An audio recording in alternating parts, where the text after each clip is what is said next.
আসসালামু আলাইকুম সকল ভাই বোনেরা কেমন আছেন? আশা করি ভালো আছেন। আলহামদুলিল্লাহ অনেক ভালো আছি। আপনাদের সকলের দোয়ায় চলে আসলাম প্রত্যেকদিনের মতন আমার নতুন ভিডিওতে। তো কথা হচ্ছে যে দুনিয়া বেঈমান না মানুষ বেঈমান? আসলে আমরা কথা কথায় বলি দুনিয়াটা বড় বেঈমান। সত্যি কথা বলতে দুনিয়া বেঈমান নয়, আমরা মানুষ বড় বেঈমান। কারণ একজন আরেকজনের পাশে কখনো থাকতে চাই না, আর একজন আরেকজনের পাশে থেকে কাউকে হেল্প করতে চাই না। হেল্প করলে মনে হয় আমাদের অনেক লোকসান হবে, অনেক ক্ষতি হবে। কিন্তু এটা ভাইবা দেখে না, তাদেরকে দিয়েই কিন্তু আমরা একসময় অনেক বড় হয়েছি।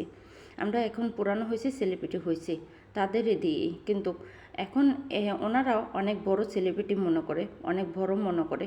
কিন্তু আমরা কিন্তু তাদেরকে বড় করছিলাম, অনেক সেলিব্রিটি বানায় দিছি। তো যাই হোক, সেটা কোনো দুঃখ না। দুঃখের বিষয় হচ্ছে যে আমরা কোনো বিপদে পড়লে তাদেরকে কাছে পাই না। তাদের কাছে আমরা অনেক হেল্প চাই, কিন্তু তাদেরকে খুঁজে পাই না। হেল্প করবো দূরের কথা, আমাদেরকে চিনিই না। তো এটা আসলে কারো মন খারাপের কিছু না, এটা হচ্ছে ভাগ্যের বিষয়।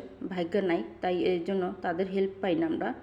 তো আজকাল কাকে বিশ্বাস করবেন, কাকে ভালোবাসবেন, কার পাশে যে বসবেন, চিন্তা ভাবনা করে দেখবেন কাকে বেশি ভালোবাসা দিয়ে আপনি কাছে টেনে নেবেন। আজকাল ভালোবাসাও কোনো মূল্য নেই, ভালোবাসার কোনো দাম নেই।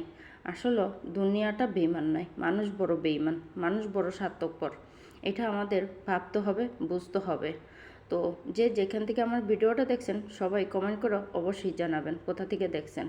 একে অপরের পাশে থাকবেন। যদি ভুল হয় ভুলটা সংশোধন করার চেষ্টা করে দিবেন, বুঝিয়ে দিবেন। কিন্তু কমেন্টের মাধ্যমে বলবেন না। যদি পারেন লাইভে এসে সবাইকে বোঝানোর চেষ্টা করবেন। কমেন্ট করে বললে আপনাদের পেজ থাকলে পেজের সমস্যা হবে। তো আশা করি সকলে আমার কথাগুলো বুঝতে পারছেন। ভালো লাগলে ভিডিওটা লাইক কমেন্ট করে পাশে থাকবেন, পারলে শেয়ার করে দেবেন। আল্লাহ হাফিজ।